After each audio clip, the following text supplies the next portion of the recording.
워크인TV 시청자 여러분 안녕하세요. 워크인운영 팀장입니다. 이번 컨텐츠는 매주 워크인이 한두 번 정도 전국 택배사 현장을 다니면서 느낀 점과 전국 각 지역 실제 현장 관계자들과 실제 투입된 사장님들의 초보 시절 경험담 등을 종합하여 말씀드리는 각 택배사 브랜드 이미지에 관한 영상입니다. 각 택배 브랜드별로 제가 느끼는 저만의 의견일 뿐 정확한 정답이나 팩트는 아니다. 이 점을 미리 말씀드리고 고수분들보다는 배송업 입문자분들을 위한 컨텐츠라는 것도 미리 말씀드리도록 하겠습니다. 그리고 현재 택배사업자로 등록된 브랜드는 20군데 정도 되는데 이번 영상은 입문자분들이 가장 많은 관심을 보이는 쿠팡 퀵플렉스를 비롯해서 메이저 택배사인 CJ대한통운, 롯데택배, 한진택배, 그리고 생수배송으로만 말씀드리겠습니다. 첫 번째는 쿠팡 퀵플렉스입니다. 작년부터 22년 현재까지도 택배업계 최고의 이슈는 쿠팡 퀵플렉스입니다. 쿠팡은 작년 21년에 쿠팡 CLS라는 자회사를 설립해서 택배업계로 뛰어들었고 퀵플렉스라 불리는 배넘버 또는 아바사자 영업용 번호판을 보유한 지입기사를 공격적으로 모집했고 현재도 진행 중에 있습니다. 쿠팡의 공격적인 모집도 한몫했지만 급속도로 퀵플렉서들이 늘어난 이유는 업무 강도와 적응 난이도가 타 택배 브랜드 대비 손쉬운 편이었습니다. 가장 큰 이유는 분류 작업이 없습니다. 정확히는 롤테이너로 소분돼 나온 기프트는 본인이 직접 차에 싣긴 하지만 본래 택배업은 가장 문제가 많이 나오던 부분이 분류 작업 이슈였습니다. 종사자들은 분류 작업 때문에 빠른 출근을 할 수밖에 없었고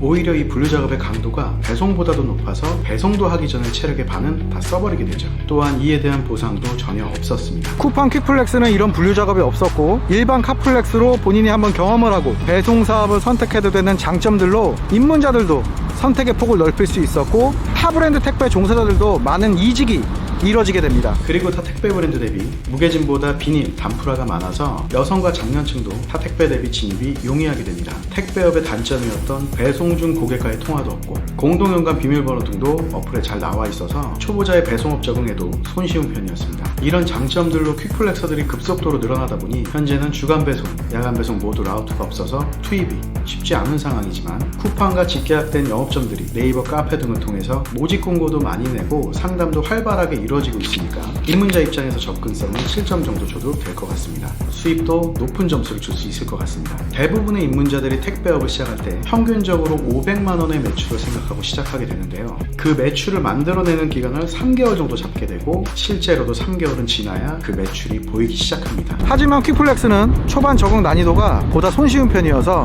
첫 한두 달 만에 기대 매출을 만드는 경우가 많고 적응이 완벽하게 이루어지면 1000만 원씩 매출을 발생시키는 극소수의 인원을 제외하고 평균 5, 600 정도의 매출은 발생하게 됩니다. 기대 매출을 만드는 기간과 실제 그 이상의 매출을 만드는 분들도 많은 편이라서 입문자 입장에서 수입은 8점 정도 줘야 될 것 같습니다. 하지만 택배업은 직원이 아닌 사업이라서 부가세 10% 제외하고 기름값, 차량 감가상각비 등을 생각하면 최소 100만 원 정도의 금액은 매출에서 제외해야 순수익이 나온다는 것을 확실히 알고 있어야 합니다. 또 수입만큼 중요한 것이 지속성, 오래 일할 수 있는가 이런 부분이겠죠. 앞서 말씀드린 듯이 배송에 대한 스트레스는 적은 편이어도 장점만 있는 것은 아닙니다. 첫 번째로 휴무에 대한 부분입니다. 기존 퀵플렉스의 장점은 휴무 신청에 대한 부담이 적다는 것이었는데 퀵플렉스가 쿠팡 배송의 한 축으로 자리 잡으면서 자연히 쿠팡 친구 인원은 줄어들고 퀵플렉서가 책임져야 되는 부분들이 커지고 있습니다. 대부분의 사람들은 주말 휴무를 희망하지만 타 택배 브랜드와 다르게 365일 24시간 배송 시스템을 근본으로 장착하고 성장한 쿠팡이라서 퀵플렉스의 비중이 높아지며 퀵플렉서에게도 평일 휴무를 장려하고 있고 물량 소화 압박감도 존재하고 무엇보다 근래 들어 2회전 3회전과 같이 배송 효율성에 대한 불만을 갖는 목소리가 많이 들려오고 있습니다. 이렇듯 자주 바뀌는 쿠팡의 정책이 스트레스일 수는 있지만 쿠팡 또한 배송 효율성을 끌어올릴 목적으로 여러 정책들을 만들고 시도하는 것이 완벽한 정착을 위한 성장통이라고 긍정적으로 생각하고 버텨낸다면 앞으로 집화도 시도하는 등 비전도 보이고 향후 택배업 최고의 브랜드가 되지 않을까 예상됩니다.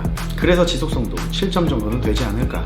그리고 CJ대한통운은 현재 시점 택배업계 최고의 브랜드입니다. 한때는 택배업계 점유율 50%에 육박할 만큼 압도적인 물량을 자랑했고요. 무엇보다 택배기사란 직업의 인식을 바꾼 것은 CJ대한통운입니다.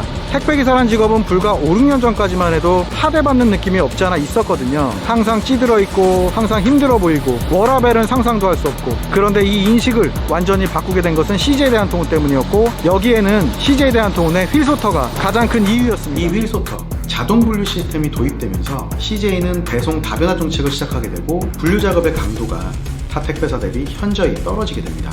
2018년쯤부터 도입이 시작된 것 같고요. 지금은 거의 대부분의 터미널에 휠소터가 설치되어 있습니다. 이 휠소터로 인하여 타 택배사 대비 분류 작업의 강도가 떨어지게 되고, 이때부터 택배기사 유튜버분들도 생기기 시작하고, 연봉 1억 받는 택배기사 뉴스 등이 보도되면서 택배기사란 직업의 메리트가 대중에게 많이 알려지게 되고, 코로나 팬데믹까지 겹치면서 택배기사를 희망하는 구직자들이 많이 늘어나게 됩니다. 점유율도 압도적이었고 휠소터의 분류 작업 인원 투입, 근무 환경도 좋아지니 많은 분들이 CJ대 한 통운 택배기사를 희망했고, 한때는 1년을 대기해도 자리가 없다는 말이 나올 정도였고, 현재도 일자리를 찾기 가장 어려운 브랜드입니다. 하지만 현재 시점 퀵풀은 분류가 없고 CJ보다는 일자리를 찾는 것이 유리한 편이니까 입문자의 접근성은 5점 정도 줘야 될 것 같아요. 앞서 말씀드렸듯이 좁은 구역에서 많은 물량 소화가 가능해서 단가는 낮은 편이어도 높은 수익을 만들어낼 수 있습니다. 경력이 쌓이면 5, 600 정도의 매출은 기본으로 나오게 되고 6, 700 사이의 매출이 평균입니다. 800 이상의 큰 매출을 발생시키는 비율만 본다면 CJ가 가장 높을 것 같습니다. 하지만 그만큼 고인물도 많은 곳이 CJ대 한 통운입니다. 일부 영업점의 케이스겠지만 신입이 투입될 시 어느 정도의 길들이기, 텃세가 종종 있었습니다. 이런 부분에서 근무 외적인 스트레스로 신입이 적응에 애를 먹는 경우도 있었고요. 또한 고인물이 많은 만큼 신입 입장에서는 구역에 대한 비전이 보이지 않는 경우도 많고, 파업 등의 이슈로 집합거래처도 생각보다 많이 넘어가 있는 상황이죠. 또한 쿠팡이 집합을 시작하게 된다면 365일 24시간 배송 시스템이란 점에서 더 많은 점유율 이탈이 보일 것으로 예상되고요. 입문자 입장에서 본다면 수입은 7점, 지속성은 5점 정도 줘야 될 것 같습니다. 하지만 잘 버티고 장기 근무를 한다면 모든 면에서 9점 이상 되는 유일한 브랜드입니다. 한진택배와 롯데택배는 각각 점유율 13% 정도를 갖고 있는 택배업계 중심의 브랜드입니다. 하지만 종사자분들 사이에서는 호불호가 명확히 갈리는 브랜드이기도 합니다. 배송 권역도 CJ대 한 통운 대비 2배 이상이고 무게짐도 많은 편에 속합니다. 구역도 넓은 편이고 무게짐도 많고 휠소터도 보편화되어 있지 않아서 쿠팡 퀵플렉스가 생기면서 가장 많은 종사자들이 이직을 한 것도 롯데와 한진택배고요. 그런데 한편으로 생각해보면 이런 이직이 많았던 상황들이 초보 입문자 입장에선 기회가 될 수도 있습니다. 택배를 시작하면 브랜드 막론하고 가장 안 좋은 구역에서 배송을 시작하게 되는데, 이렇게 이직이 많았던 상황이라 좀 더 괜찮은 구역에서 배송을 할 확률이 높았었고요. 그리고 요즘은 현장들을 직접 가보면 롯데 한진도 정말 많이 발전하고 근무 환경이 좋아지고 있습니다. 현재는 전국적으로 분류작업 알바가 투입돼서 분류작업 업무 강도도 낮아지고 휠소터도 점차 도입되고 CJ대 한 통운이 파업하는 시기에 롯데 한진의 집합거래처도 많이 확보가 됐기 때문에 영업소 선택만 잘하면 충분히 메리트가 있고, 인원의 중요함을 각 대리점들이 잘 알아서 영업소 분위기도 좋은 곳이 많고 지역신문, 네이버 카페 등의 공고도 많이 올라오는 편이라 접근성은 7점 정도 될 것 같습니다. 일반적으로 배송구역이 CJ 대비 넓어서 배송만으로 CJ대 한 통운만큼 수입을 얻는 게 쉽지 않지만, 롯데택배나 한진택배에는 영업력이 좋은 소장님들이 많이 계십니다. 그래서 적응기간 지나고 본인 배송이 완벽해지면 소장님들이 집합거래처를 조금씩 내주는 경우도 많이 있거든요. 800 이상의 큰 수입을 얻는 분들이 많진 않아도 평균적으로 500 정도의 매출은 가능하고 그 이상 벌어가시는 분들도 많고요. 입문자 입장에서 집합 비전 등을 생각해본다면 수입은 7점 정도. 지속성 부분은 걱정하는 분들이 많긴 하더라고요. 이게 쿠팡 퀵플렉스의 성장과 관련이 있는 부분인데, 한지는 쿠팡에서 위탁되던 물량들이 빠져나가고 점유율에도 손실이 있을 거라 생각됩니다. 그래도 지금껏 택배업 중심에 있던 브랜드고 농협이나 카카오랑 협력을 한 것처럼 여러 거래처들을 확보하면서 대비를 하고 있고 대대적인 투자도 준비하고 있는 것 같고요. 롯데택배도 마켓컬리와 다시 배송 계약을 추진하듯이 각 브랜드 위치에서 시장에서 도태되지 않기 위해서 대기업답게 움직일 것으로 보여서 큰 걱정은 되지 않습니다. 그렇다면 한진택배와 롯데택배는 소장님의 성향이나 팀원들의 결속력 등 영업전 선택만 잘 이루어지면 지속성은 7점은 돼야 할 것 같습니다. 마지막으로 택배업 중 최고의 업무 강도를 보이는 생수배송기사. 하지만 입문자들이 보기엔 생수 한 품목이라 단순하고 출근 시간이 자유롭다는 점에서 많이 끌리게 됩니다. 하지만 이 업무 강도가 예상을 뛰어넘는 경우가 많습니다. 생수 2리터 6팩 12kg, 하루에 200팩만 배송해도 2톤이 넘어가는 무게를 직접 나르게 됩니다. 특히나 입문자들은 좁은 길, 고바위, 계단이 많은 지역으로 배송을 시작하게 됩니다. 하루 이틀은 할만한 것 같아도 이게 누적이 됩니다. 손가락부터 허리, 다리 안 아픈 데가 없고 고중량 배송이니까 운전 난이도도 가장 높고 위험해서 초반 적응 난이도가 가장 높습니다. 택배는 3개월의 적응 기간을 거친다면 생수 배송은 그 3개월을 압축해서 첫 한 달이 가장 힘들고 이탈자도 가장 많습니다. 또한 시기별, 지역별에 따라 일자리를 찾는 어려움도 존재합니다. 수도권은 생수 주문건이 많고 성수기와 부상자 등 이탈자를 대비해서 모집도 활발하게 이루어지는 편이지만, 지방권은 수도권 대비 이직률이 적고 센터도 물량에 대한 부담 없이 구역을 확장할 수도 없기 때문에 TO가 많이 부족합니다. 가장 높은 업무 강도, 지방권 TO 부족, 지역별로 한정되어 있는 센터의 위치를 고려한다면 접근성은 5점 정도 될 것 같습니다. 수입은 업무 강도가 높은 만큼 높은 매출을 만들 수 있습니다.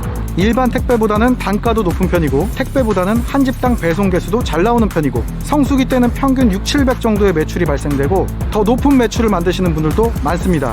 성수기만 생각한다면 택배업 중 가장 높은 매출을 만드는 일자리입니다.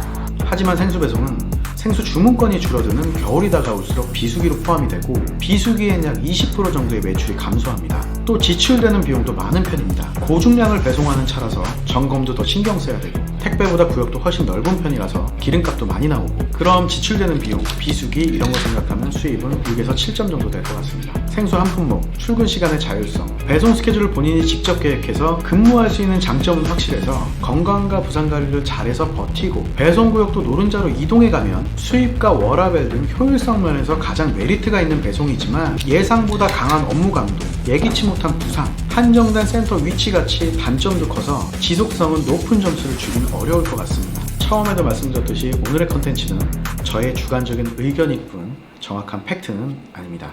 제가 보는 저의 주관적인 의견이라는 것 꼭 명심해 주시길 바랍니다. 택배업은 브랜드, 구역, 영업전 선택 등 중요한 게 많지만 결국 가장 중요한 건 본인의 간절한 마음과 하고자 하는 의지입니다. 예상했던 것보다 훨씬 힘들어서 포기하고 싶을 때가 많습니다. 입문자분들은 많은 정보를 알아보고 신중히 고민해서 올바른 선택을 하시길 바랍니다. 오늘 제가 준비한 컨텐츠는 여기까지고요. 저는 다음에 더 좋은 영상으로 찾아뵙겠습니다.